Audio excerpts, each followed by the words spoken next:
You don't know the first thing about crafting Last Epoch, do you? Neither did I. Let's talk about it. And by the way, I'm Pool Noodle X, so if you like this kind of content, feel free to like, comment, subscribe, or even share this video to your friends. So if you've been playing the game for a second, you've been running around and you're collecting these like affix shards, basically, these crafting materials, and you're trying to figure out what the hell you're supposed to do with them, right? Well, as you're playing through the game, you'll start to realize there's certain stats that you like more than others. Me, for example, I'm a necromancer, so I want to buff my minions to the goddamn moon. So I'm going to be looking for things like minion damage and minion health over anything else. Well, as I've been collecting gear oriented around this, I realized that I have way too tanky minions that aren't doing enough damage, so I figured out how to change that. Find a forge, take yourself over there, and take an item that has something you want on it, or even something that you don't want on it, and then let's go from there. So I'm going to use this one. This has minion damage on it, and so I can either increase minion damage further, or I can add another stat line, because there's only 3. And you can have up to 4 on things that you craft as far as I'm aware. So if I want to keep things really basic, this item already has damage on it, and then it's got a couple of things that I don't really care about, but it has an open slot. And we're going to talk about adding that first before we talk about the max or the cap or anything like that when it comes to the rest of the stat lines. Because this already has minion damage on it, I can only add the other thing that I want, which is minion life. So after you click the plus, you find the thing that you want. For me, it's minion health.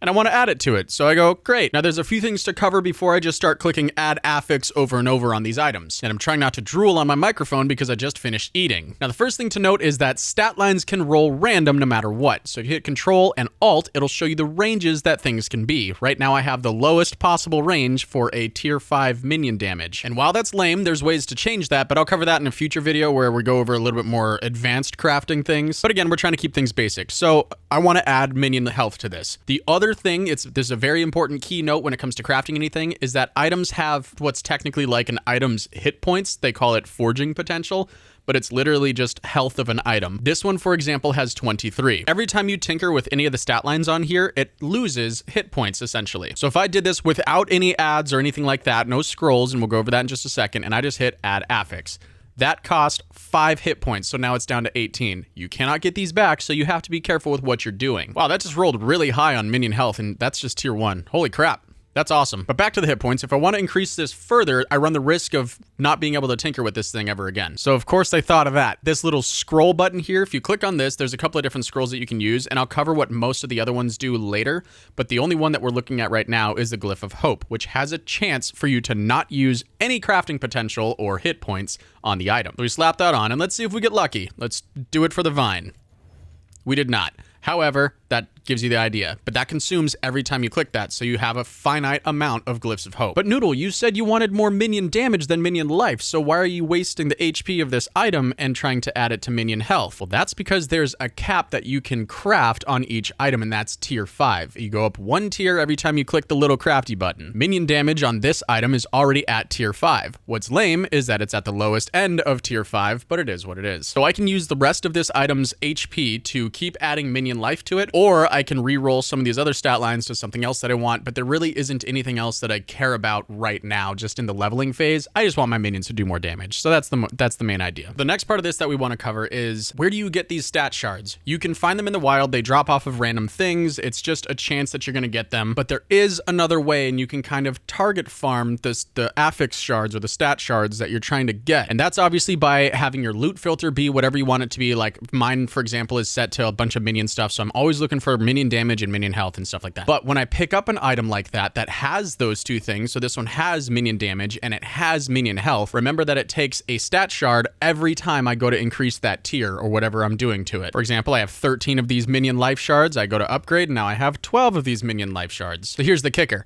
I find something that has a high tier minion damage. I'm pointing with my finger like you can see that. I find something that has a high tier minion damage and a high tier minion health. These are the two things that I want. And I know you've seen in vendors the shatter runes, so the runes of shattering. If I click on one of these, this is going to destroy this item, but it gives me a chance of X amount of those stat shards based on the tier that they are. So I can get up to 5 minion damage shards, and I can get up to 4 minion health shards if I shatter this. So if I do this, plop, I got 3 minion damage and 3 minion life, which is awesome. That's how you find more of those. And remember that when you get the stat shards themselves don't carry the stats on them. It's random, and it's random within the range of the tier that you get every time you add it to an item. You can have some booty cheeks minion damage amount, like this one's 33%. I believe the base for this is, 31. If I go and add minion damage to this, which I can't because the item's broken, but if I was to increase that to tier 5, it just re-rolls it within the range of tier 5. So it's not going to be just a baseline poopy pants. It could be like the highest portion of tier 5. And then one final thing to note about these stat tiers is that loot generated items have a chance of going up to tier 6, and they look like this. That's why it's in purple right there. So if you look at the range of this is actually tier 6, and it's drop only. Now this tier 6 is worse than the highest end of a tier 5, but you get the idea. This can roll up to 95% instead of, I think 79 is the highest on tier 5 on certain items. But that should just about cover the basic crafting stuff. I recommend doing it as you're leveling up. I don't see any reason not to. Figure out the stats that you need in order to level up. Like if you're dying too much, then make yourself more tanky. But if you're not dying enough, but you're not doing enough damage, give yourself more damage. Set up your loot filter, get all the affix shards you need, and profit. Enjoy yourself. Have a good time. I feel like this game really gives you the soup to do whatever you want. But yeah, hopefully this was helpful. Hope you enjoyed it. Thank you so much for taking the time to watch this video. And if you're bored, YouTube recommends this next one for you. Happy grinding, my friends, and we'll see you on the next one. My name is Pool. My name is Noodle. My name is Pool Noodle Deep Deep Boop. Nailed it.